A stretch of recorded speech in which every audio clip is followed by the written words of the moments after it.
দুর্গাপূজা আর লক্ষ্মী পুজোর মরশুমে টিআরপি তালিকায় যেন একেবারে সুনামি বইয়ে দিয়েছে।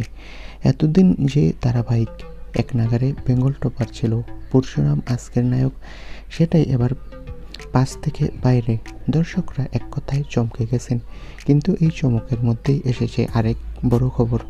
৬.১ পয়েন্ট নিয়ে সোজা নম্বর 1-এ উঠে এসেছে চিরদিনই তুমি যে আমার। আর তার সবটুকুর কৃতিত্ব আর্য আর অপর্ণার অন-স্ক্রিন কেমিস্ট্রি। দর্শক শুধু সিরিয়াল দেখে খুশি নয়, এখন সোশ্যাল মিডিয়ায় জোর গুঞ্জন পুজোর পরই আর্য অপর্ণা বাস্তবে প্রেমে পড়েছে। শুটিং সেটে যখন দিতিপ্রিয়া হঠাৎ অসুস্থ হয়ে হাসপাতালে ভর্তি হলেন, ততক্ষণে পাশে ছিলেন সহ অভিনেতা জিতু কমল। শুধু সহকর্মী হিসেবে নয়, অনেকেই বলছেন ওদের চোখে মুখে নাকি আলাদা উজ্জ্বলতা।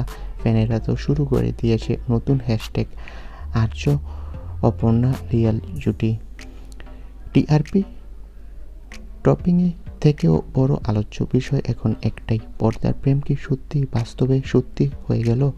পুজোর পরেই আর্য অপর্ণা বাস্তবে প্রেমে পড়েছে, এই খবরে এখন শোরগোল টলিপাড়া